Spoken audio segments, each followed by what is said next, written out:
He really is feeling it.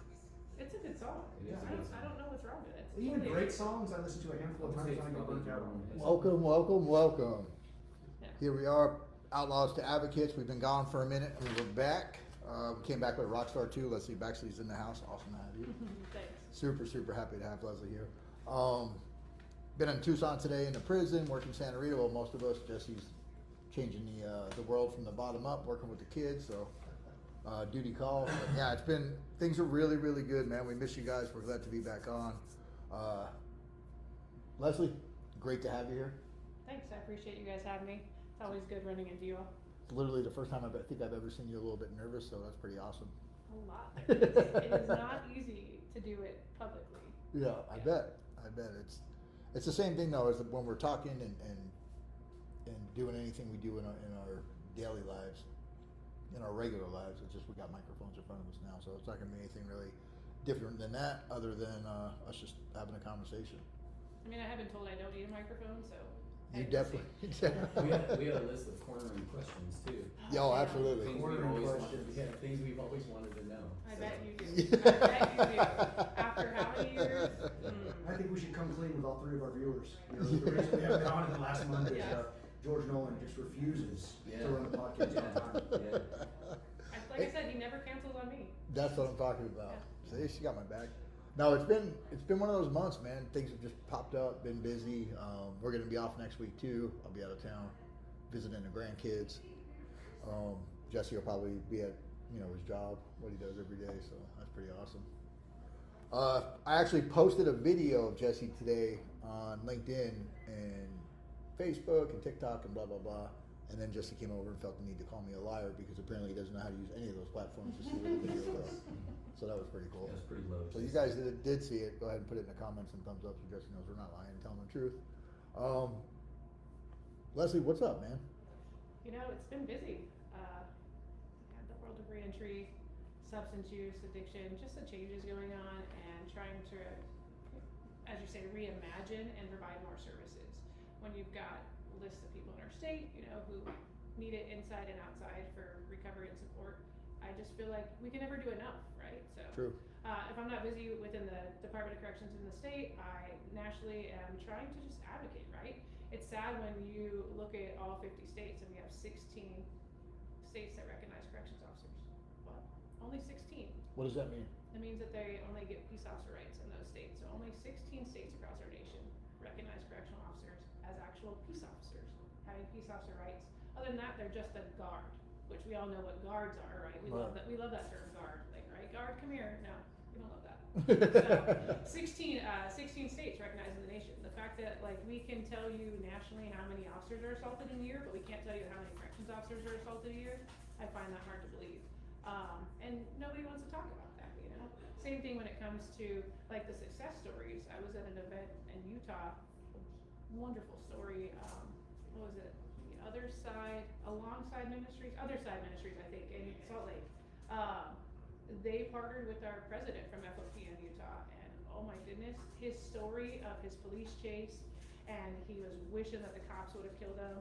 That moment in time had saved his life, and how he would have spent 20 plus years in prison, but if it wasn't for those cops that day stopping him, he would have been dead. But telling that story and what he had done and how he had went to a program like the Other Side Ministries that he eventually became a CEO of later, he spent 3 years in this program because he could, not because he had to. The judge finally granted him that versus 20 years and said, what else is gonna fail? You can have my life if this program doesn't work, but I've tried everything else. So it was interesting because one of the things that I like to be busy with is how do we break down walls?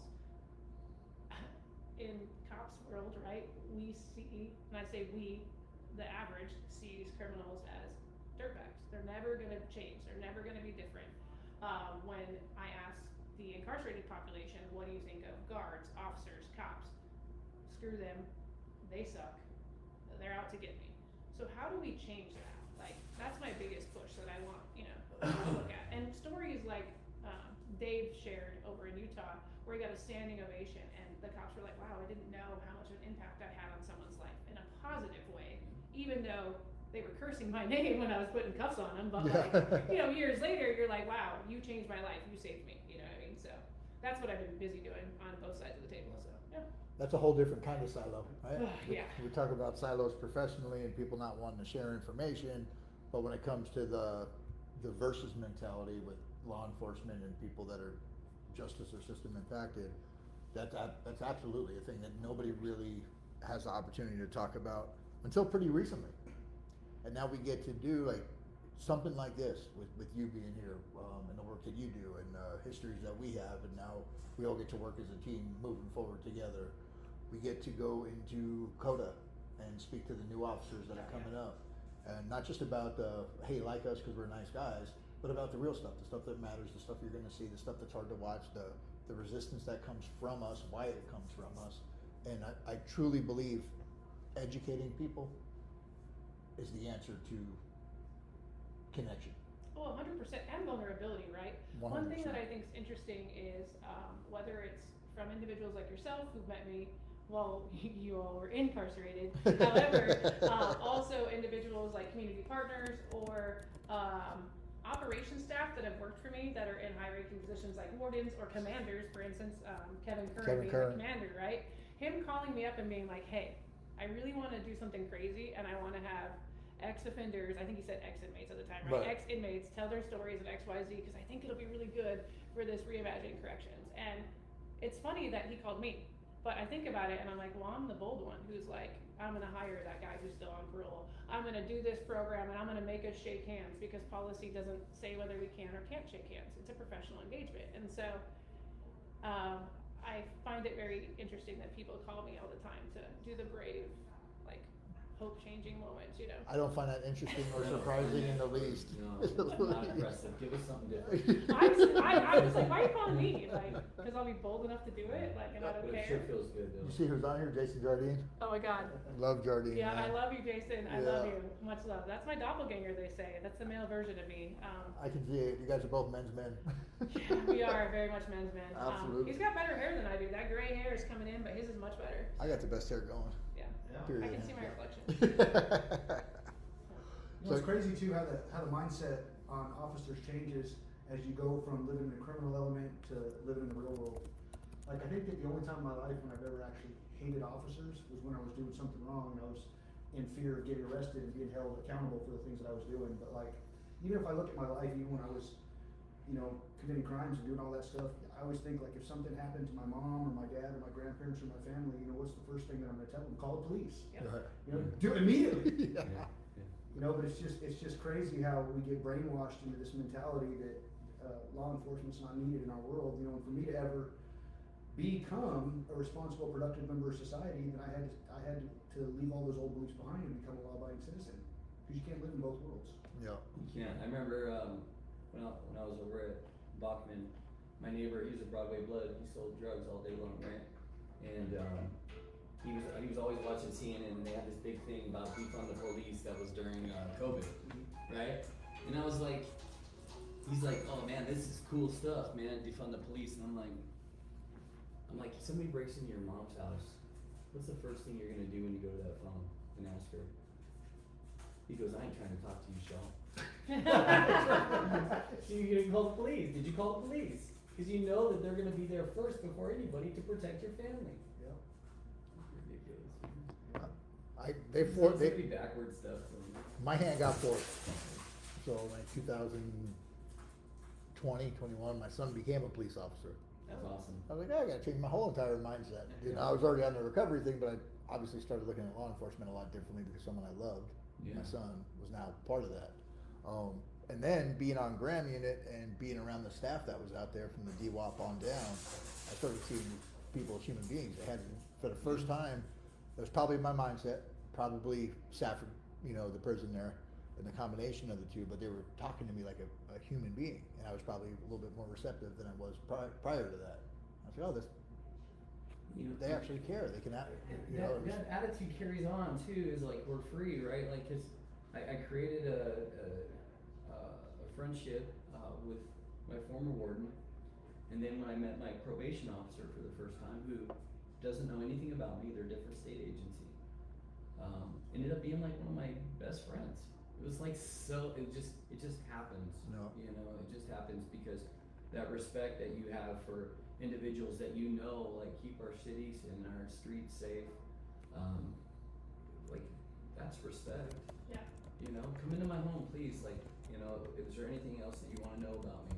What's fascinating to me is, I was at Kaibab, as you know, that's one of our rougher prison units, and Were you scared there? no. I mean, I'm always like alert of where I'm at, but I know what I'm walking into. I mean, I work Central Unit for crying out loud. I've never had to use force at any law enforcement profession I've ever had. First of all, never in Border Patrol and never in corrections. I'm very good. Oh, you were with- Border Patrol? Yeah, Oh, that's I'm cool. very, very good at de-escalation. I also don't shy away from it either, like to go to it, but usually very good with calming down a situation. So, Drama chaser. yeah. Yeah. So I remember walking into Kaibad, and I was walking around with the warden there, and somebody else from Education for Education, I can't remember who it was, and two inmates were coming off the rec field, and they're like, "Who are you?" You know, it is when you walk in the yard and you're in a suit. You're like, "Who's that? Who are they here with? What are they here for? Oh, can I tell them about my TV that got broken that never got replaced? You know what I mean? Can I tell them about that ripped shirt that I never got back?" And so I'm like, "No, I don't do any of that." And I stick out my hand. I said, "My name's Leslie Baxley. Nice to meet you." And they just both look at me like, the guy who I'm talking to, and then his esquina, for those of you who don't know what esquina is, that's a corner. And I'm like, "Really?" I'm like, "You're not gonna shake my hand?" And he's like, "No, you know I can't do that." I said, "I didn't ask you to look around for permission or acceptance. I gave you respect. I introduced myself, and I'm treating you like a man. You gonna shake my hand?" And he's like, "Well, no." I said, "Well, what's your name?" And he says, whatever his last name is, 1, 2, 3, 4, 5, 6. I said, "I didn't ask you what your last name was or your DOC number, sir. I asked you what your name was. Is it Ryan? Is it Jimmy? Is it Tony?" No. Like, he says, "Well, that's all you wanna know." And I said, "That's not what I wanna know, sir." He says, "Well, that's all DOC wants to know." And I said, "No, I don't want to know that." And so, like, those types of stigmas, those types of perceptions, like, how do we break that down? The incarcerated population wants respect from staff. We want respect from the incarcerated population, but staff aren't willing to shake hands, and either are the incarcerated population. So, like, I mean, what do you do? The good news is there's been a huge shift in that. I see it on the different units that we get to go to, and the buy-in that's coming from both sides, because you can't improve lives for one side without the other, right? Yeah. Everyone's kind of got to grow together, and seeing even like this, like Jeremy was saying, the staff that my case managers, you know, my security staff, my kitchen officer called me last night from 4 years ago. Oh yeah, the one who started talking to you like a person? Yeah. Yeah. Mhm. He called me last night, and we had a conversation, and the things that are happening on the yard, I first thought that I was probably seeing things differently because of my mindset, but now as I go to different units and I see, like when I went to Santa Rita, when we went out there for the first time, both the people that are incarcerated and the people that work there were talking about improving the community together and making the community better for the other one. And you could see I don't want to say camaraderie, but you could see the buy-in and the fact that they want it to be a better, safer, happier place for people to grow, people to heal. People think of prison, and it's unfortunate. We're not going to get into it, whatever, but the stuff you see on the news, that's all you ever see. You never see Right? the good. You never see Or Instagram. You never see an RSAC graduation. You never see. Just talking about that Yeah, today. you don't see second chance graduations, and these are literally the second chance. I don't know about RSAT, but the second chance graduations are broadcast live on Google Meets. Yep. There's a million ways to get these recorded and to share them with the news and all this other stuff, and I guarantee you people have, but it never gets played. And all it does, all the media does in that point is just progress that stigma. Of course, there's prison. Things are going to happen. You got a bunch of dudes locked up in the same place. People are going to hurt each other. I don't care if it's high school or if it's prison or if it's college. It's going to happen. But what they don't see is the shit that, or the magic that happens on the RSAT units, on the second chances, on Santa Rita, which is neither one of those two. That's just a regular yard. Cimarron, when we go there, you saw what was on the news about that. Mhm. What they don't show is the class that we're having. What they don't show is the officers saying how so-and-so has changed and so-and-so has gotten better. Nobody broadcasts that stuff, and that's a shame. Yeah. That's And there's more of that going on than the negative news stories that we're hearing, and that's the unfortunate thing. And what we're looking at too is part of this cultural shift that I've witnessed since 2017 and get kicked off is the expansion of therapeutic communities, right? Ah. What we were talking about today, was amazing, and one of the individuals really highlighted that this relationship is only gonna take place from the person that inside, like you seeing things differently. That's exactly what he was talking about, coming from a place of self-forgiveness, like, I am where I'm at, and I'm a man, and I'm going to move forward as a change agent, right? And that's exactly what he expressed. How do we get individuals to that point, to where we're living in a more environment that's conducive to vulnerability and opportunities to mentor each other, and see our way through this to create a better outcome. It ain't got nothing to do with no cops. It's got nothing to do with them. But it does happen to do, you guys have to see this every day, right? I got some feedback today from somebody who visited Louisville, and they saw somebody in a cage, right? She looked at both spectrums. She felt the officer that had to come in there and sit there and watch that person all day, and the person that was in the cage, right? And highlighting the We call that an enclosure. yeah, an enclosure, yeah. Enclosure. Yeah. Well, it's so they don't self-harm. They have Yes. pads on them, It's and they have enclosure. pads on them. They're at a repetitious habit of, self-harm. But that has changed too, right? Like, you don't mace somebody for banging their head on the door. There's actually instructions on the side to de-escalate. Yep. And ask them if they wanna go for a walk, A cool down period. cool down. Yeah. There was none of that before 2018. So the expansion of this therapeutic community within the Department of Corrections is something that definitely needs to be highlighted more. People are more inclined, that's why, like, for example, the show Ridiculousness is so popular. People thrive off the misery of others. Mm-hmm.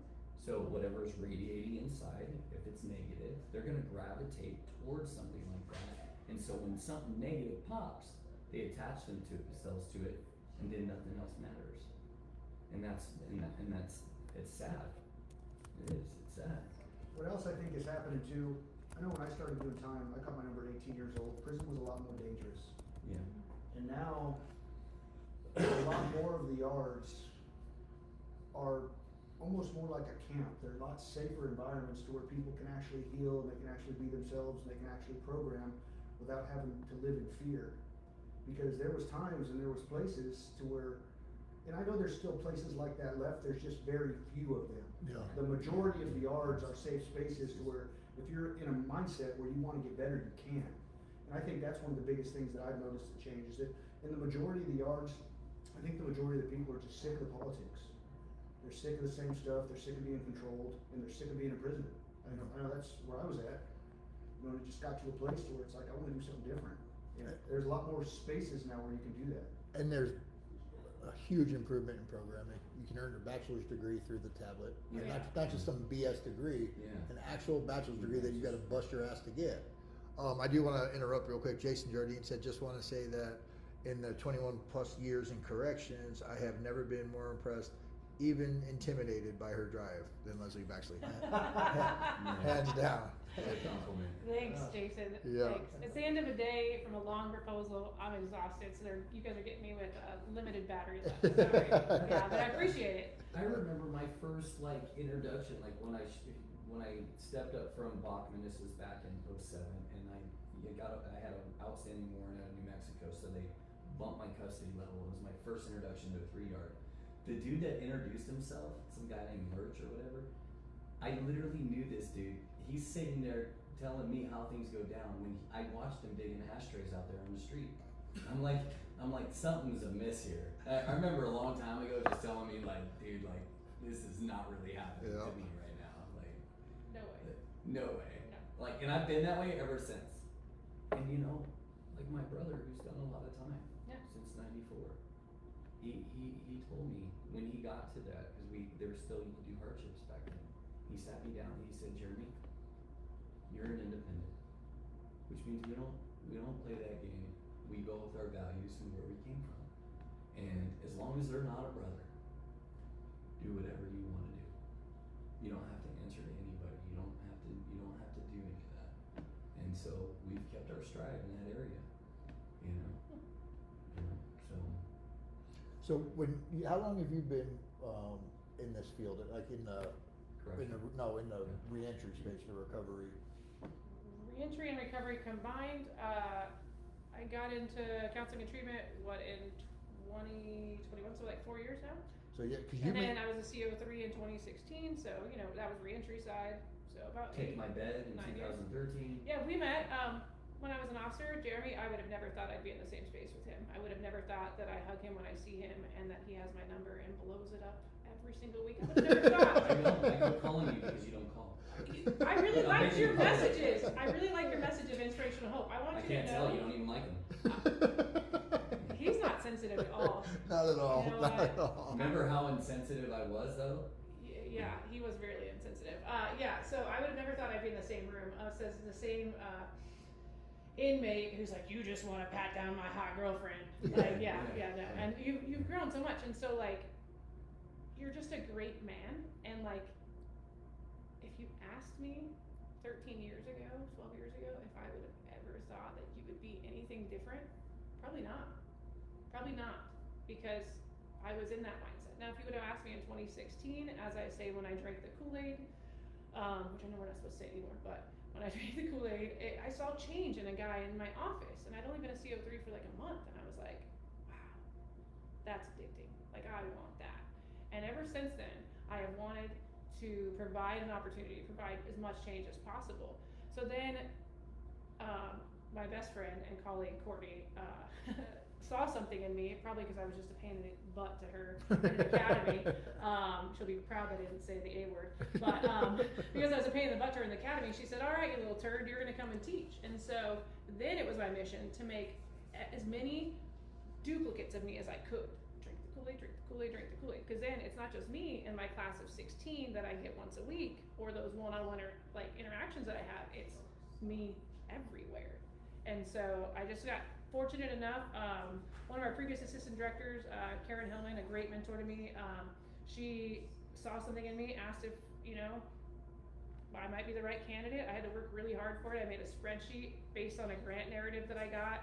Funny thing is during the interview that I did virtually, they're like, what would you do in 5 years? And I was like, well, can I show something to you? And I show this data spreadsheet, because I looked at their WIP reports. I knew who was working there already. I knew all their clients. I had a spreadsheet. I had race. I had substance abuse score. I had intervention level. I had release date, what I wanted from them, what the project goals were, and I shared it to them. And somebody on the interview was like, oh my goodness, she's very analytical. And that's what won me the interview, really, and won me the position. I never knew what I was getting into. I didn't know anything about counseling and treatment except for in 2013, I had to sit on an escort a birthday cake celebration is all I thought it was. I had no clue that you guys got cakes and graduations, except for you got them. I knew it paid more than a CO4 at the time, so yeah, that sounds great. And then the first 2 months I was lost and just started watching things, observing and reading, and I fell in love with the world of recovery. I love and hate my job though. It's so hard. Yep. I will tell you this. When I ran into you at the first resource fair that was held, I felt like I met one of my best friends. Yeah. I'm like, who are you? I'm like, I want you in my life. Same. So that's the type of impact that a new view and a new outlook has. And you linked me right to my former warden, and I was still on paper. I got to go back into prison. Like, so much happened as a result of that. I knew I had an instant friend. You are one of my best friends, and as much as the only reason why I don't answer your calls is because it's not 10 minutes, Jeremy. We talk for 45 minutes, so I've got to be really into that. But I will tell you, when I do my long drive, I make time for the 45-minute drive, and we do catch up, and I love it. But what I do love is when I'm not able to answer the calls. This is the only person in my life who leaves me the most inspirational, heartwarming messages that I've ever had, minus my Valentine's Day song, because the song was great.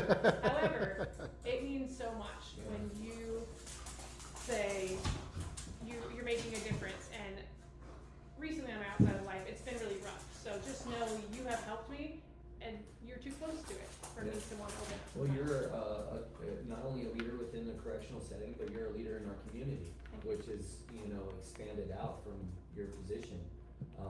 And you lead by example. So, we're really grateful to, be a part of your journey in your life, and I know that, we appreciate you leaning out into us, when you have those days where I appreciate it. things aren't going the way you want to. I send them inspirational, I quit doing it because they don't. They don't love like it either. it. Either. They don't. I do love them. I do love them. They just don't, you should. I shouldn't, whatever. Yeah, whatever. But I had heard, because I got into the peer support and all that other stuff a few years before I got out, so I'd heard your name Mhm. quite a bit. And then I was at Globe, and the staff wasn't as receptive there at the time to new programming and stuff like that, so I was like, yeah, I want to change. And I tried to go to either RSAT or Second Chance. I ended up at Second Chance, and then RSAT almost pulled me. I'm like, but I just got to Second Chance. I'm just Missed gonna stay. out. I was like, I'm gonna stay here. I had a really good experience at Second Chance, but I'm sure I did miss out. And I kept hearing your name, and then I was involved with the Hustle program, and I had that opportunity shortly after release to go back onto Globe with Hustle, and I got invited out to this fancy. I just moved into a halfway house, and the person I was involved at the time was able to talk my halfway house manager into letting me out past curfew to go to this dinner. And I get there, and it's a bunch of correctional staff and speakers from Hustle and all these other people, and it was cool. Like, I was definitely cool with staff, not worried about it. As soon as she introduced herself, I was like, oh man, I've heard your name forever. And the guy sitting next to me offered me a drink. He said, hey man, you want a drink? And every single correctional staff person was like, no, he's good, he's good. I'm like, no, I can answer for myself, I'm good. But it was cool to see the people that knew my history, that understood probably that I probably shouldn't have a drink, especially 2 days out of prison. Car in the parking lot. Yeah. You don't think you could have one like a gentleman? I definitely cannot. To this day, I won't have one like a gentleman. But my dope feed mind tells me that I can go have a couple of drinks. I fully believe I can, but I'm just not taking that chance. But it was just really cool to see that carry over. And then it was funny when I left, two of the other correctional officers, two of the men that were there, walked me to my car. Like you're being escorted. Yeah, I was like, I'll be all right, guys. I'll be all right. But it wasn't like a controlling thing. They were just literally just being polite, making sure I got to my car. Like, it was just, they turned around and walked the other way. I'm like, you guys just walked me to my car? Like, oh yeah, I was wanting to make sure you're good. Baxley told us to look out for you. Well, all right. There's nothing more that makes me happier in my day than to see somebody that I've touched while they're in the prison setting and to see them doing well post-release. Both physically and emotionally. Of course, both. Yeah, I Patted mean, me down, except so. for you. So, no, I'm just kidding. Just kidding. So what was really fascinating was I was on a date about a month ago, and I was in Phoenix, and I shouldn't have been in Phoenix. It was a Saturday night. I'm sitting outside. You'll remember this story. I do remember. You will remember this story. I definitely so remember. I'm in the middle of moving from Yuma to Phoenix, by the way. So it's Saturday. I'm not supposed to be in town. I'm on this date, 6 p.m. I should have already left to Yuma, and I'm still going to drive to Yuma. But on this bicycle, the most not looking well put together individual with a slung over like duffel bag and another bag and a strap bicycle. Stops, twists his head, and goes, "Hey, are you from RSAT?" I said, "What? I'm in Phoenix. I don't even know where I'm at in Phoenix. Don't ask me. You asked me the crossroads. I didn't know." Anyways, so I'm like, "Yeah, who are you?" And he's like, "I'm so and so," and he gives me his name. And I'm like, "Cool. How do you have a seat?" And then I'm like, "How do you know who I am?" And he's like, "Oh, I seen you on the video, and I went to Manzanita. I graduated. X, Y, and Z." He's telling me the story. Anyways, he needed a place to go. He didn't want to go where the parole officer sent him. But it was so crazy that like me on a tablet or my name, I was just at the right moment at the right time. I was supposed to be in Yuma. And what did I do? I called George. Because I said, "Oh, you don't want to go where your parole officer's going to go? Guess what? You're probably going to be reoffended or go to a reentry center. But would you be willing to go to this place?" Because the place that he's referred to wasn't one of those great community partners. Yeah. You know, the ones with like 3 letters. Yeah. We'll just leave it at that. Not that great where his parole officer's going to send him. And so then I was like, "Would you go to New Freedom?" And he tells me, I can't get into New Freedom. They won't take me. And I said, "If I can get you in right now, will you go?" Phone call to you, 72 hours later, detox, we're good. But it's just like like you said, my name and like whatever on top of it. I didn't even know the guy. I've never met the client in my life, but he's just seen me. I was like, "Okay, yeah, I'll help you." Like, those things are great to me. I just wish I could be there more to have more client interaction now, but. Yeah, it's the only time you get a call on a Saturday night from DOC staff to get someone into a detox, and it's just pretty awesome to Just be able to do it. Yeah. yeah, because like even when Jardine talked about her drive, we're bought in because we spent a whole bunch of time in prison. Our lives were pretty terrible for a while. We've been through addiction, and there's a lot of trauma from that, right? So that, I know for me, that's what fuels me. Yeah. Leslie's in it because this is her heart, and she Yeah. probably outworks all three of us. You know, It's hard. you were literally working right up until we turned the mics on. I know, I'm sorry. I am sorry, that was kind of rude. So, No, not at all, man. it's funny, people do ask what drives me. I think there's a lot of things that drive me. I have an uncle who's in California. He's an in and out offender. Started probably early days of war. That's why, Danny Rizzi, I love you. You touch my heart because you remind me of my uncle and his story, which we've talked about with the military background. I think he experienced like heroin or opioid or poppy over there, and then when he came back, had an addiction, and then that led to obviously criminal addictive thinking. And I think he's probably on the spectrum. Back in the 60s, 70s, you didn't have those When types you of came back diagnoses. from Vietnam, you were treated like shit. Of course, yeah. Right? So you were then you alienated and isolated, 100%. disconnected. 100%. I don't think it was Vietnam for him. I think it was the war after that. But whatever. Either way, he was still exposed to it. Yeah.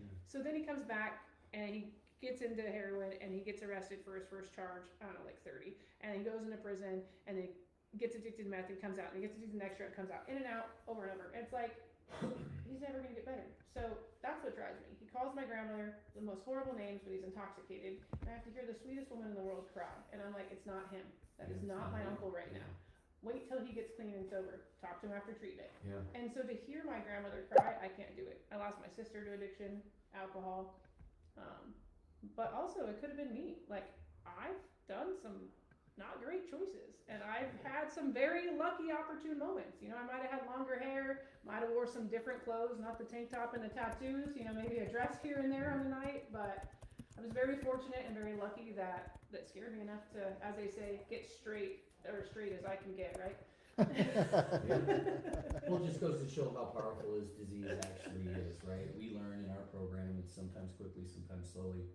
And in prison, we've met people like, oh my gosh, this is genuinely a good dude, or just bad, something happened at, in a split second time where it cost him his freedom.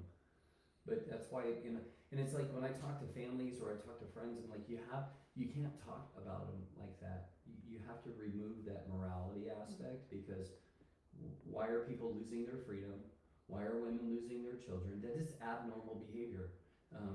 These are good people whose brains have been hijacked by a disease we call addiction. And if that is more stronger than the love for their children, then obviously you would be able to have some type of semblance of some understanding of what's really going on in the brain. Yeah, no, for sure. Yeah, Well, definitely lowers the inhibitions. And the reason why I told you guys earlier, like, and you might have heard it, that I love my job and I hate my job. I love my job for moments like this. Like, look at this room. Look at the change that someone created through the impacts of hope and guidance and time and support that somebody in your life provided during, whether it's support or the system. Like, let's face it, you know what I mean? And so if I say I hate my job, it's not because I can't do enough. It's because when I lose them, I want to know why and what more could I have done. And it's so hard to lose it, but I have to constantly remind myself that I can't make you change. And when I say you, like, you can't make me quit chewing tobacco. Let's face it. I have to commit to not chewing tobacco, which I'm trying. Hold on, we're just- It's fine. We're going tobacco free. I'm taking Chantix. Oh, that's right. Dude, I am straight jacket bound. Well, when is the tobacco free thing coming? Oh God, it's September 1st, and I have to get on board with it. So for those of you out there from DOC, I am on Chantix. I am trying to quit chewing tobacco. I'm sorry if I'm cranky. Courtney said I was cranky today. She Jason found out gave that. you and me and Courtney shout outs. Yep. So, thank you, Jason. Yeah, it's rough, man. But I really am having a hard time with it, man. So. Yeah, it was easy. Everybody would quit. It falls in, I know that you don't engage in Alcoholics Anonymous, but it's a common theme that we lose people all the time, right? And so, Jesse really highlighted it to me when one time there was this guy that got out, and this other guy comes running, the guy that used to hang out with him all the time, came running up, he's like, oh my gosh, he got out, he died. And Jesse just looked at me and just said, real clearly, just let him die so others can live, right? So that is the reality and the nature of this disease, right? Working in recovery isn't always peas and carrots, but when you get tapped on the shoulder or pulled off by the side of the street and somebody taps you on the meeting that was one of your former students, and they're in positions in life where they're taking care of their families and they're shining in our community, it makes it all worth it. It's like my level of chaotic balance, right? It just, and we have a responsibility with this light to not only share it with each other, to lift each other up, because it's easy to get isolated in our projects, right? It's easy to say, hey, I'm getting overworked, right? But we have a sole responsibility with that light to fill each other's cups, because we understand what this work entails. So that's why maybe I should have took that call. We take those calls, right? It's not that easy. I know that firsthand, but we have a responsibility with that light as a community to fill each other's cups. Yeah, for sure. Chris Hooley said he's gonna call you and tobacco check you. Thanks. And you know he will too. Oh man, thanks. Yeah, I'm sure there's a few on there that are gonna hold me accountable. Yeah, I don't want no absolutely. pull-ups. I'll Saying, be- I don't need no pull-ups. I'm doing good in the tracker.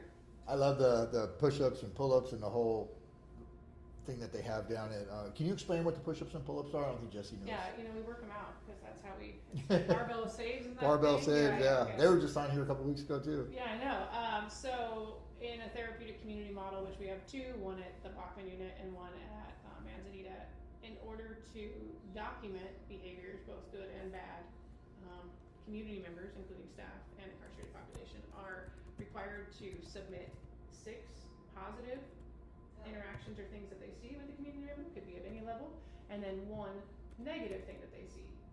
Now it's not 1 and 6, it should be like next time 10 and 2, like it should never be 1 and 6. You don't just do the quota. So a push-up is something good. So if I'm like, hey George, you're really kind to Jeremy last week when he was struggling, that was really nice of you to step out of your way and Thank you. do laps with him. I'm gonna give you a push-up. So I document it, pro-social behavior, and it gets put in our system. Now, hey, you dance all over the flower garden, Jeremy. That was really disrespectful. Yeah, because that was really disrespectful of all of George's hard work, and I had some pretty flowers. and so that's all that hard work. You didn't care. You just said, I don't care about the 8 hours you spent on this garden or the flowers or anything, and everyone else appreciated it. And you said, man, I didn't think about it like that. I just was frustrated and wanted to kick some dirt around. Yeah. I wasn't thinking about George's work or these pretty flowers. Yeah. Well, Sorry, George. yeah. That's okay, I forgive you. So then, we give you a pull-up, which is holding you accountable. Now they get read every day in the community. So it shouldn't be a shocker when the next morning, maybe you're the one reading the morning meetings and you read the morning minutes and you're like, pull-ups for today, George Nolan.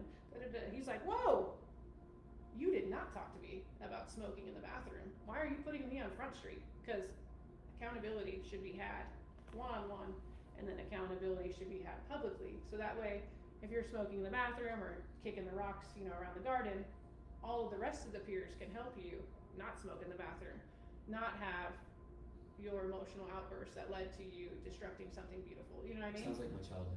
Exactly. So that's what a push-up and a pull-up is. And then when we have enough of the same interactions, it creates intervention steps, such as a community behavior check. So then 2 of the same incident would be a panel of peers within the community that literally handle it and then tell us the outcome.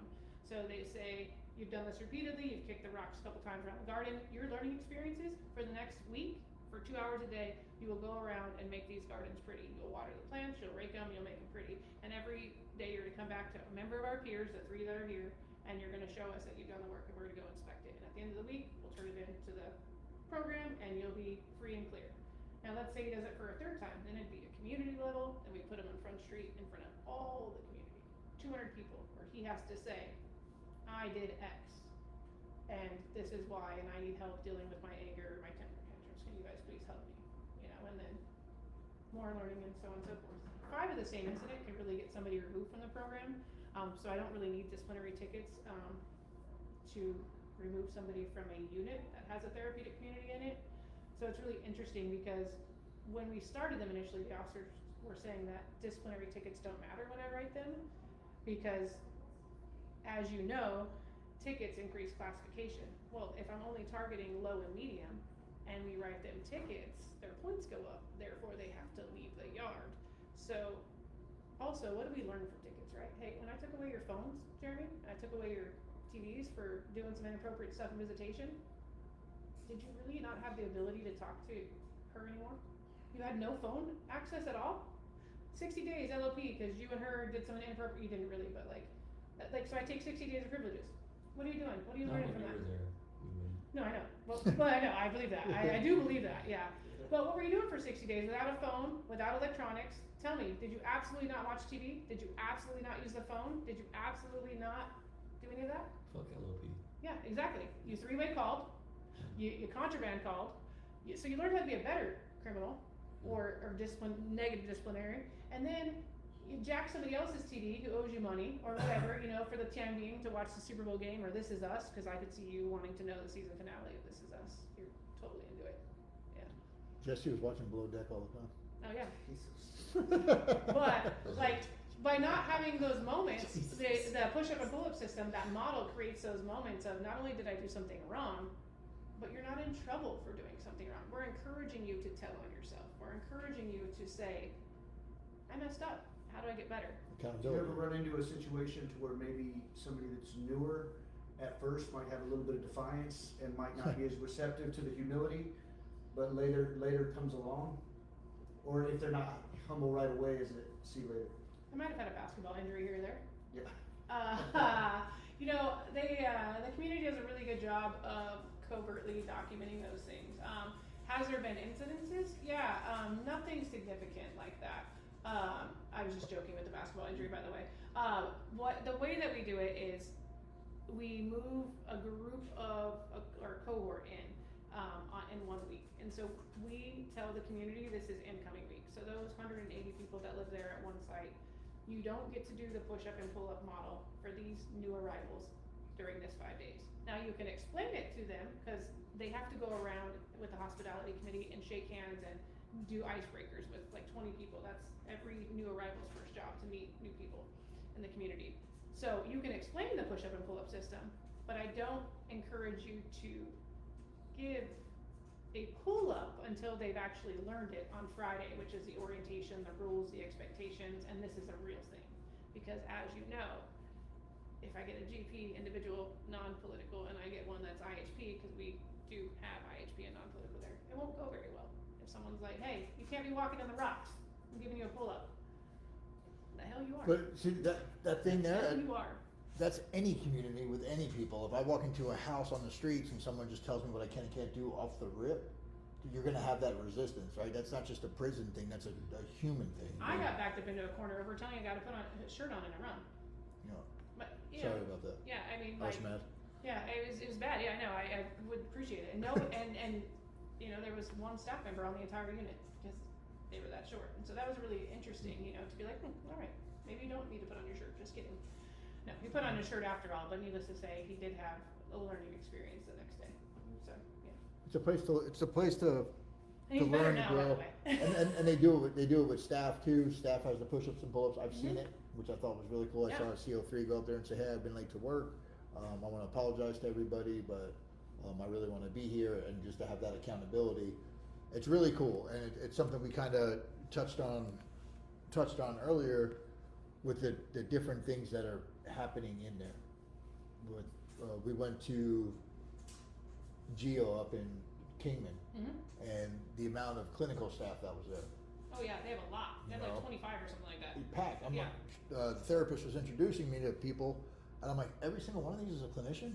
She's like, oh yeah, she's a clinician, he's a clinician, he's a clinician, she's Because a clinician. BHC's under a licensure, that's why And they're then- able to hire Yeah, more. and then the BHC's working underneath them. It was really, really cool to see. You need to plan the culinary class. So next visit, tell them you want to experience a culinary cooking class program. They may be homemade chili rellenos, elote, and like homemade beans and rice. And I didn't have anything to do with culinary in that private prison or anything, but they were like, hey, we'll have the culinary program make you food. What's your favorite food? I said, do you really want my favorite food? Because it's pretty difficult to make. I mean, chili rellenos aren't easy. Oh, they made it. Oh, that's awesome. That's such a good skill. It was so good. I'm not talking like, oh, it was good, or like Yeah. restaurant good, or it was prison good. No, it was good. Prison do it. Prison good. There's a big difference. I used to be prison nice, so I get it. But yeah, it's awesome to see that the change that happens. And like we just went to Incarcerated Friday. Were you there? Yeah. Did I see you? I hugged you for We 60 did see each other. seconds. Yeah, I was. Everybody's there in that. Oh, that's right. I totally Yeah. forgot now. Yeah, we have Oh. pictures. It's right there. It's on my wall. I get home from Tucson and Ashley's like, "Hey, you gotta hang out." I'm like, "Dude, I gotta do the podcast." She's like, "I don't give a shit. There's people coming over. They're in these pictures. Hang them up." So she's on the phone working. I'm nailing stuff to the wall. But That's being in there and seeing the creativity, right? The artwork, the tables that got built, the from pallets, right? And the stuff that they can do with food, and when they put that effort, that drive, and that passion into something productive, it's absolutely phenomenal when people are given purpose rather than punitive. When people are given a chance to learn and grow. And it's such a hard contrast because from a victim's point of view, I hate even using that word, but from people who were impacted by crime, they want justice, and in their minds, justice might be locking someone in a cell, treating them like shit, doing all this stuff for 4 or 5 years. But if the actual mission, which I do believe 100% it is to promote community safety, Yep. rehabilitation has to be a part of that. Has to be. Rehabilitation does not happen in a cold, dark, isolated cell where there's violence every time you open the door. Has to be. You know what's crazy too? Almost all the values and ethics, almost everything that's good that's happened in my life has started in prison. I mean, I got 2 college degrees in prison. I got sober in prison. I built a work ethic in prison because I had never had a job in my life, working at Hickman 6 days a week, 12 hours a day. It's crazy. Yeah, I'd never worked a day in my life, and when I left there, I could fix anything on that farm. Yeah. And just little things like that, from just learning to work, learning to get up early, learning to work long days, you know, getting an education, just all these little things, you know, putting together some years of sobriety. That was all stuff that I did in prison. It started there. Yeah. You know, if we can highlight more of that kind of data and what it does, I think it would be better. Are you right? Your dog, you be nice to that dog. She can't even hear that she's in trouble. She's eating my toes. She can't even hear that she's in trouble. She's eating my toes. She's When all, I was in she's all Douglas- tied up in my headphones. I was in Douglas from 2009 to 2014, and at the time they had Coaching's College. And I was at Mojave and I was at Gila, and I got 2 college degrees. I got an Associate's of Applied Science in Business Management and Associate's of Applied Science in Computer Information Systems. And I remember I got out, I applied at a couple of places and didn't get hired right away. And immediately, in my mind, I told myself, well, because I had felonies, I'm never gonna be able to do anything with this. I self-destructed, I relapsed, I went back out. End of story. So, this time I was in prison, I still had those degrees, I built a work ethic, I put together some sobriety, I developed this passion, this desire to work in behavioral health. And when I got out, having those 2 degrees that I got in prison, that I never thought I was ever gonna be able to do anything with because I had felonies, got me $6 more an hour to start in behavioral health. And I never would've known that. So instead of, first out of prison, instead of starting at $18 an hour doing peer support, I started at $24 an hour. That's amazing. Because I had those college degrees that I got, that I convinced myself that I couldn't do anything with. Yeah, And because I got it for free. you told yourself no. And I got them for free. I I don't know student loans, I don't know anything. Yeah. I 100, and like, I just noticed that. I went to Rio. I think I did 4 classes out here, right? In Rio, it's so cost effective that it was covered basically by the Pell Grants. In prison, I did 22 classes or whatever. I think it was like 26 classes total. Well, I just transferred to GCU, and GCU is $400 and something a credit. And it showed me the transfer credits, how much money I saved, and it's like $60,000 or something that I was able to save Yeah. because of the stuff that I've done in prison. Now, in prison, you hear it from the guys, right? The guys that haven't started changing yet, that don't have the self-belief. You hear it all the time. It's something that's said. They're like, DOC doesn't do anything for me. You hear that a lot. If, depending on the environment, I have one of 2 answers. It's either, what are you doing Mhm. for the community, Mhm. right? Because you're here every day. Mhm. You don't think they're doing anything. That's cool. That's on us. I truly believe at the end of the day, 100%. it's on us. Nobody cares about us more than us. End of story. But if that's your mindset, okay, let's just take that as truth. What are you doing? Right? How can you start doing something for the community and empower them to start lifting? But the DOC I went into, we didn't have a bachelor's degree. We didn't have an option. I think we might have had Rio at that time, but that was it. Yeah. But this is the truth. This is 2005, 2006. I came home, and the 3 certificates that were required, cultural diversity, anger something, or whatever the hell they were called, there was 3 classes you had to take back then. I came home, they were on my bed, signed, sitting there. I never even had to go to the class. Yeah. That was the DOC that I kind of grew up in. Yeah. And now with bachelor's level educations, Rio Salato's on site. I know they're on Perryville doing actual online classes with the girls. We do a lot of work with Rio. The RSAT units, the recovery communities, the therapeutic stuff that's involved. There's art studios on there. Like, you can't reasonably say that, and people do still say it, but that's, I think, where our job is, and we get to go in there as peers and be like, come on, dude. When after the Kingdom riots, we'd opened up Red Rock, and I decided that, you know, I really like being in service because of 2013, being on East Unit and doing relapse prevention classes, and I met Principal Navarre. There was a principal there that oversaw the education department. Was his name Navarre? Navarre, yes. And I told him, I said, I really like helping people, but I'd also want to pursue my education. And Mr. Navarre was getting ready to retire. He contacted Calissa Hand. Calissa Hand got on the phone. I hadn't talked to my mom in 5 years. She got my mom on the phone. The educational system literally bridged the gap that I had with my family. And not only that, I was able to get my degree. And I did. I told her that was like 60 grand. I accumulated I accumulated 84 credits while incarcerated. 84. Crazy. It's Yeah, crazy. it's amazing. It's amazing. And I learned how to weld at Hickman's. When you were talking about that, now I can run a bead. Like, I'm not a welder. I don't weld. I learned how to make metal stick together at Hickman's. I definitely didn't learn how to weld. You know, talking about another success story. We got about story, 3 minutes. One of my good buddies, Kyle, you know, he was in Douglas with me. He took the HVAC program at that time. And he got out with the entry-level HVAC, EPA certifications. And now he's the executive of one of the biggest HVAC companies in Arizona. He's making $200,000+ a year. Yeah. Just from taking an HVAC vocation in prison. Absolutely. Question for you guys, because you say that, like, because I'm a firm believer in what you mentioned earlier, to touch back on that DOC does nothing for me. Like, what are they doing for me? So when we talk about this therapeutic communities, which are great, they're super labor intensive. It's a lot of data that we track. But how do we empower the same concept with like psychoeducational classes, something that maybe doesn't encourage necessarily a licensure, but more life skills and bonding? How do we encourage that, let's say at a Steiner?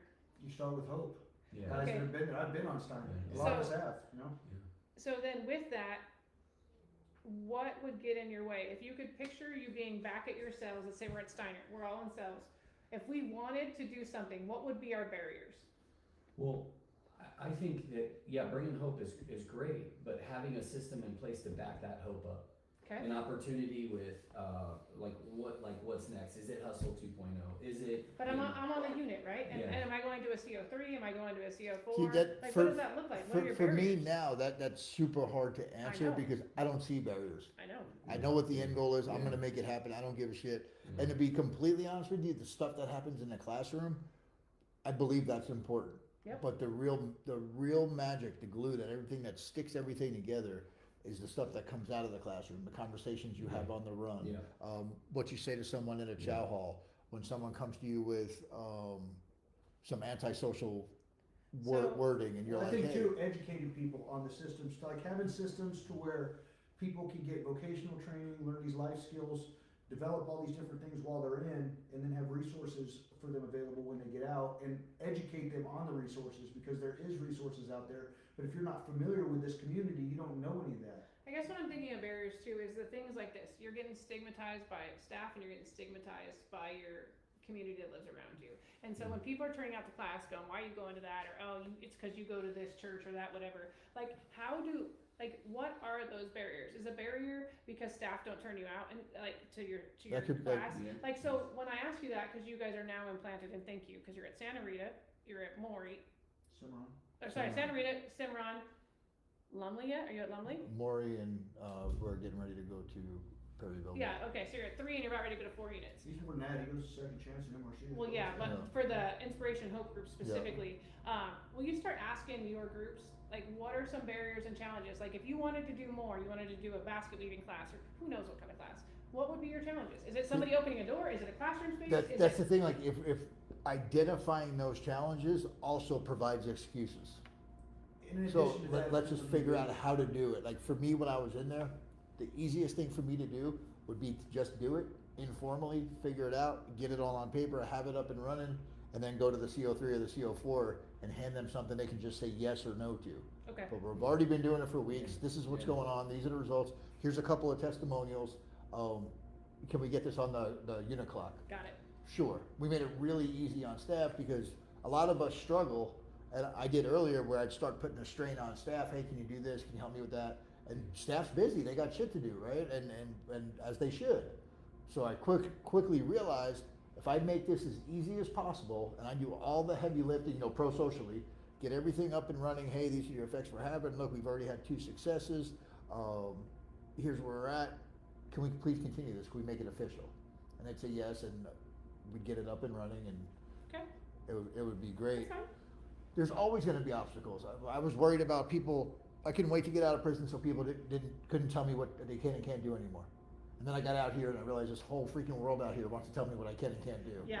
Right? So they're always going to be there. Not just the woman you're Figure dating. out what it is you're going to do and make it happen. That's a whole other story.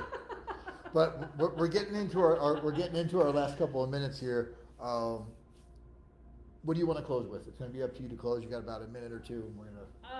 Quite frankly, I always wonder, like, we're called correctional officers in this field that I work in, right? I'm no longer a correctional officer, I'm a treatment coordinator. But what are we correcting?